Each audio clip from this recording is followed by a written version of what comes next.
अगर हमने डिसाइड कर लिया है कि हमको स्पोकन इंग्लिश सीखना है, कम से कम इतना तो ज़रूर ही सीख लेना है जिससे हम रोज़मर्रा की बातों को अंग्रेज़ी में बता सकें। तो कई सारे प्रश्न हमारे दिमाग में उठते हैं। जो पहला प्रश्न है जो हमारे दिमाग में उठता है वो ये कि कम से कम इंग्लिश बोलने के लिए क्या क्या किन किन चीज़ों की जानकारी हमको होनी चाहिए, पहला प्रश्न। दूसरा क्वेश्चन ये होता है कि इंग्लिश सीखना शुरू करें तो फिर कहाँ से शुरू करें। और जो तीसरा क्वेश्चन होता है वो ये होता है कि कम से कम हमको इंग्लिश बोलना सीखने में कितना दिन लग जाएगा। तो इस वीडियो में हम इन तीन चीज़ों की चर्चा करेंगे, इन तीन प्रश्नों पर विचार करेंगे। तो आइए वीडियो को शुरू करते हैं और लेते हैं पहला प्रश्न जो कि हमारे दिमाग में होता है किसी भी लैंग्वेज को सीखने के लिए। ख़ास करके हम इंग्लिश की बात कर रहे हैं तो हम इंग्लिश की ही बात करेंगे। तो जो पहला प्रश्न होता है वो ये होता है कि हमें इंग्लिश बोलना सीखने के लिए कम से कम क्या चीज़ें हमें करना होगा, क्या चीज़ें हमको आनी चाहिए।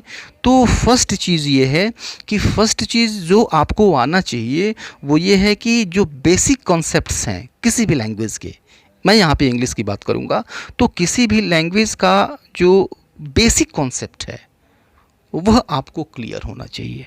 अब बेसिक कॉन्सेप्ट कहने का मतलब ये है कि जो पार्ट्स ऑफ स्पीच हैं, यानी किसी भी लैंग्वेज के जो पार्ट्स हैं यानी जो शब्द हैं उनका कॉन्सेप्ट क्लियर होना चाहिए। कुछ नाउन के बारे में क्लियर होना चाहिए, एडजेक्टिव के बारे में क्लियर होना चाहिए, वर्ब के बारे में क्लियर होना चाहिए, एडवर्ब के बारे में जानकारी होनी चाहिए, प्रेपोजिशन, कुछ बेसिक कॉन्सेप्ट्स प्रेपोजिशन के क्लियर होने चाहिए, कुछ कंजंक्शंस के बेसिक कॉन्सेप्ट क्लियर होने चाहिए, एडवर्ब के कॉन्सेप्ट्स क्लियर होने चाहिए जो रोज़ रोज़ प्रयोग किए जाते हैं और अधिक से अधिक प्रयोग किए जाते हैं। इनका जो कॉन्सेप्ट्स है वह कॉन्सेप्ट क्लियर होना चाहिए।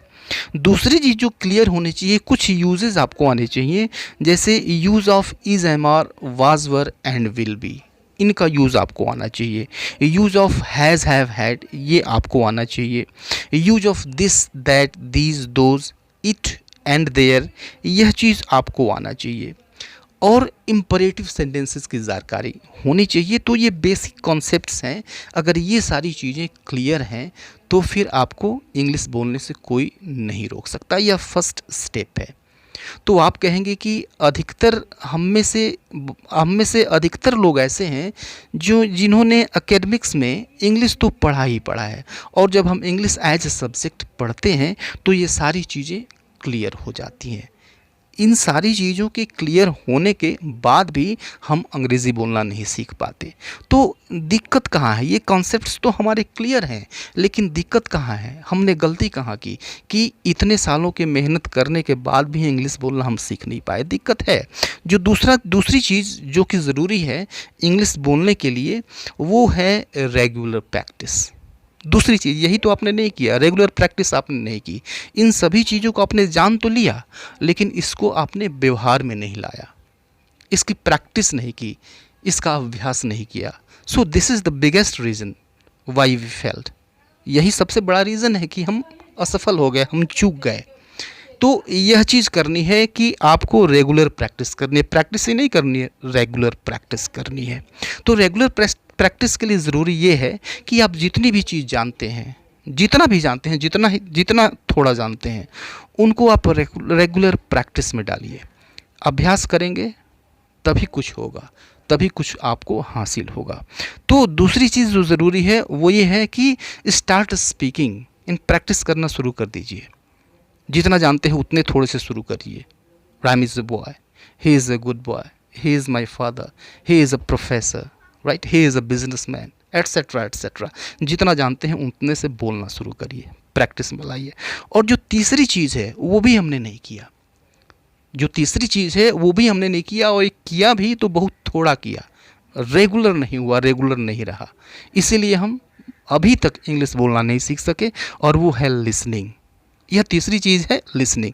तो फिर लिसनिंग से क्या फ़ायदे होते हैं? लिसनिंग से फ़ायदे ये होते हैं कि आपको नए नए वर्ड्स मिलते हैं। जब आपको नए नए वर्ड्स मिलेंगे तब आपकी क्यूरियासिटी जगेगी, आप उत्सुक होंगे किसी वर्ड को जानने के लिए, उसका अर्थ जानने के लिए। कई बार तो ऐसा होता है कि कॉन्टेक्स्ट को देखकर कुछ ऐसे अननोन वर्ड्स होते हैं जिनकी इंग्लिश हमें, जिनकी हिंदी हमें पता हो, उसका अर्थ हमें पता हो जाता है, नहीं भी जानते हैं फिर भी पता हो जाता है।